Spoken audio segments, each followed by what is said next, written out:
The declassified Federal Bureau of Investigation's circular dated January 11, 1943, signed by the head of the New York office, Edward Foxworth, is not a classic police report, but a typical act of seizure by a sovereign agency, documenting the transfer of intellectual property into the hands of the state apparatus. This document, registered under code 65-12290, details the procedure for sealing rooms 3327 and 3328 in the Hotel New Yorker, where 4 days prior, the natural cessation of existence of an elderly engineer had occurred.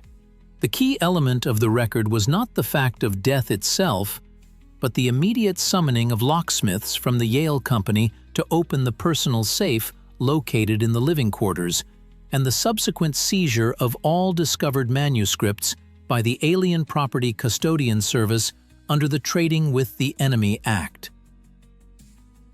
Before we delve into a detailed reconstruction of this departmental operation based on the comparison of archival folders, I ask you to subscribe to our channel to support the development of strict scientific documentary content, free from speculation. The state of the U.S. government apparatus by January 1943 was characterized by the highest level of centralization of executive power, caused by the waging of total war on 2 theaters of military operations. Under the conditions of the War Powers Act of 1941, traditional legal guarantees of private property were effectively nullified when it came to technologies capable of altering the balance of power. The social composition of the individuals who initiated and carried out the document seizure operation completely excluded random executors or representatives of the civil administration. Protocols of interagency interaction indicate direct coordination between 3 structures: Naval Intelligence, Army Counterintelligence, and the Federal Bureau of Investigation. The presence of the alien property custodian, Howard King, at the scene of the investigative actions was explained by the legal necessity to circumvent lawsuits from lawful heirs, specifically Sava Kosanovich. The latter held the post of minister in the emigrant government of the Kingdom of Yugoslavia and possessed diplomatic immunity, which turned the engineer's archive into an object of potential diplomatic alienation. The documents indicate that the state machinery saw Kosanovich not merely as a relative, but as a representative of a foreign power capable of transferring the blueprints to third-party states, including the USSR or Great Britain, which, under the conditions of the redivision of spheres of influence after 1942, was considered a direct threat to national security. The technical side of the seizure was implemented within 48 hours of the discovery of the engineer's body by maid Alice Monahan on January 7, 1943. According to the report of the FBI special agent in New York, access to rooms 3327 and 3328 was blocked by hotel security forces under the direct oral order of the War Department even before the arrival of official investigative representatives. The logistics of moving the archive were recorded in 2 parallel registries. Registry number 1 was compiled directly in the hotel room, containing current work notebooks, correspondence from the period 1940 to 1943, and blueprints for compact generators. Registry number 2, documenting a much larger array of documents, pertained to materials stored at the Manhattan Storage and Warehouse Company on the corner of 52nd Street and 7th Avenue, where the engineer had been moving his belongings since 1934. This warehouse complex contained 30 barrels, crates, and iron-bound trunks, access to which was blocked under Alien Property Custodian Warrant number 2041. The encryption system used by the engineer in his final years did not rely on classical cryptographic codes, as confirmed by the report of government expert John Trump, dated January 26, 1943. Instead, a specific nomenclature of designations was used, where components of high-frequency apparatuses were named using terms from classical mechanics or abbreviations in the Serbian language, which created an artificial barrier to superficial familiarization and required the involvement of specialized experts from the Massachusetts Institute of Technology. An analysis of departmental correspondence shows that the conspiracy of secrecy around the archive was formed long before January 1943. The procedure for recruiting the engineer's circle and establishing control over his communications began in 1940, when detailed excerpts from his letters to representatives of the Westinghouse Company and the War Department began appearing in FBI reports.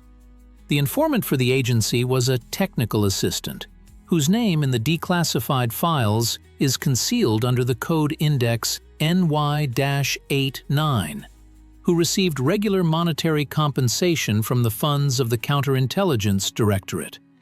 It was through this channel that the administration received precise information about the engineer's meeting schedule, his financial obligations, and the degree of readiness of the theoretical justifications for the so-called directed emission particles. Fearing that a data leak would lead to the engineer being violently deprived of his life by foreign agents. The logistics of the engineer's own meetings from 1938 to 1942 were strictly controlled. Every one of his negotiations with representatives of the Soviet trading company Amtorg, or British diplomatic couriers, was recorded by external surveillance. Agent reports meticulously recorded the timings. For example, on May 14, 1939, a meeting in a hotel restaurant lasted exactly 72 minutes, during which the subject passed over a package of A4 format documents containing, according to counterintelligence assumptions, schematics of multi-stage vacuum pumps.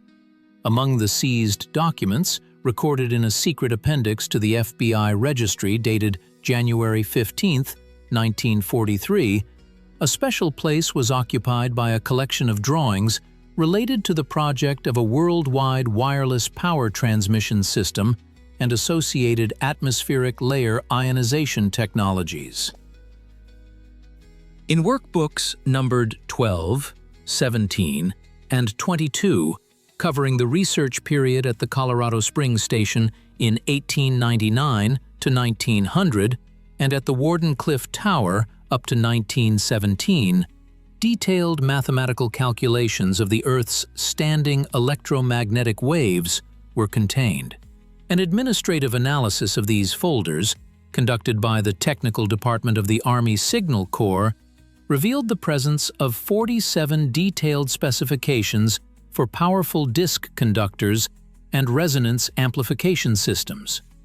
Descriptions of apparatuses for generating directed beams of charged particles in the original inspection protocols were referred to as tele-automatic defense perimeter systems. The drawings featured vacuum tubes of a special design with an open end, capable, according to the author's calculations, of accelerating microscopic particles of tungsten or mercury to speeds exceeding the speed of sound by 48 times. State analysts considered these schematics in the context of creating stationary anti-aircraft defense systems for major industrial centers.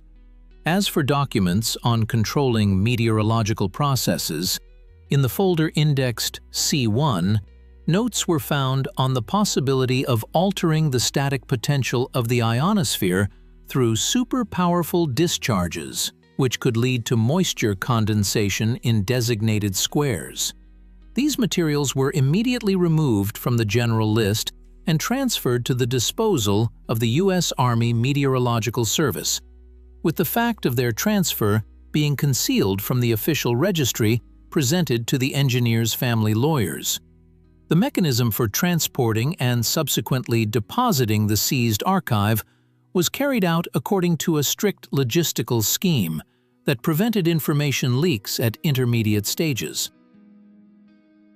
On January 24, 1943, the entire collection of documents, including 30 crates from the Manhattan storage warehouse and 4 suitcases from the New Yorker hotel, was loaded onto 2 closed army trucks under the guard of 8 armed military police officers. The final destination of the transport was the State Depository of the Office of the Alien Property Custodian, located in Washington.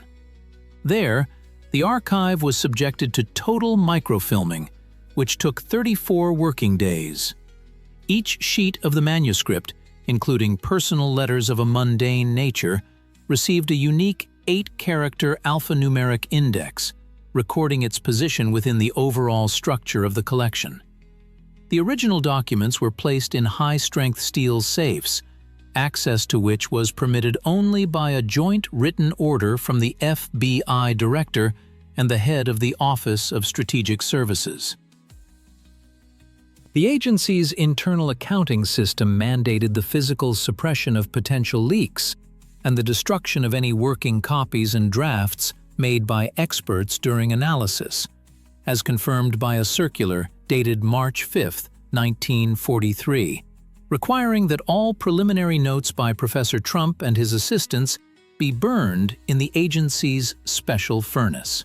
The period from 1944 to 1946 was marked by a hidden institutional conflict between the Federal Bureau of Investigation and the structures of the United States Army Air Forces over the exclusive right to manage the engineer's archival materials.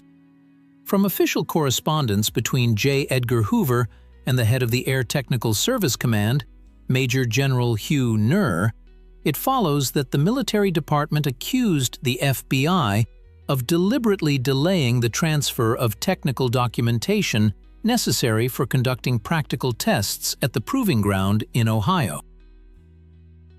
Military engineers indicated that without the original calculations for potential distribution in multi-stage transformers, it was impossible to recreate the experimental setups described in the patents from the 1890s.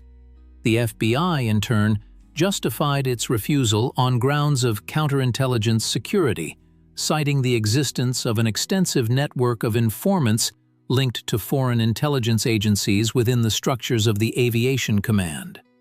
This conflict led to the creation of a special interdepartmental commission in 1945, which decided to divide the archive into 3 autonomous segments. Theoretical works on the physics of the ether remained under the jurisdiction of the FBI.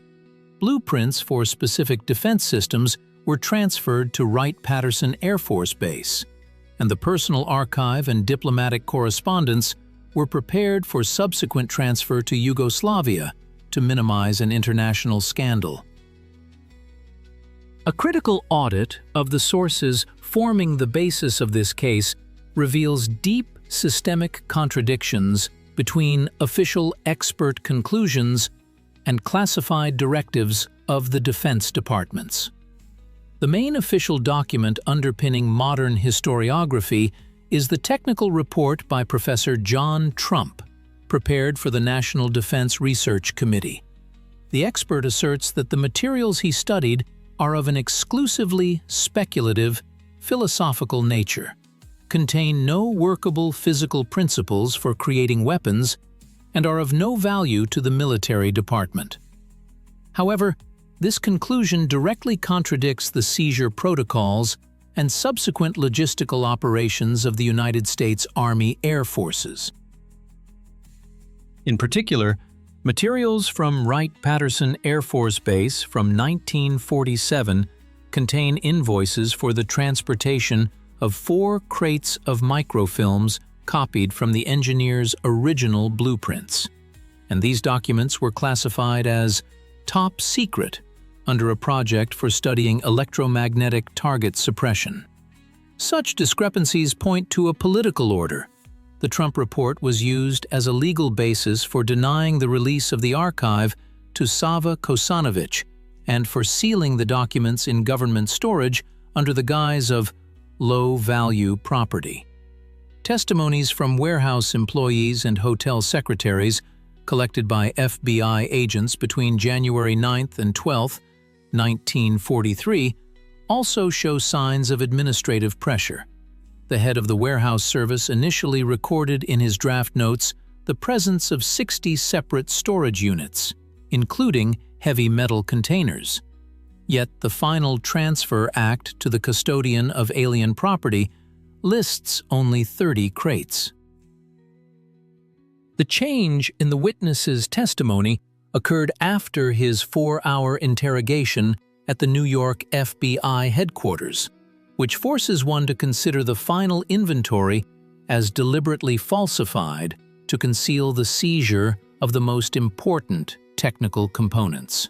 Considering conspiracy theories as a possible interpretation of events is permissible because the official Trump version completely ignores the subsequent exploitation of this data in closed laboratories.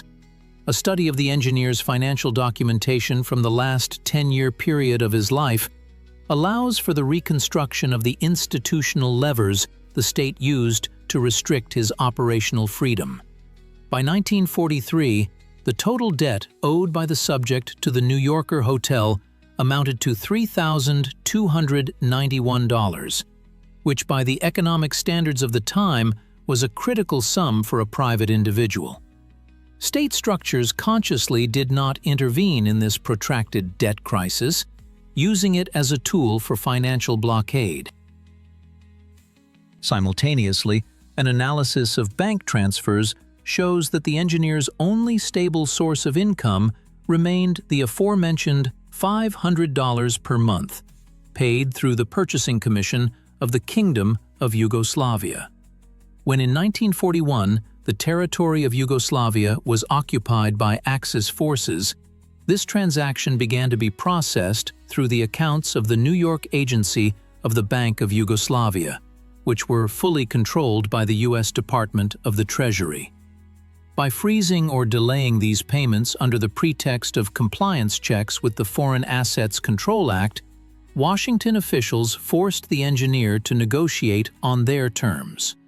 Thus, the closed structure for managing his activities relied on coordinated economic strangulation, reinforced by the threat of eviction and confiscation of equipment due to debts to private creditors, which minimized the risks of the engineer's unauthorized elimination by outside forces before the completion of his primary research.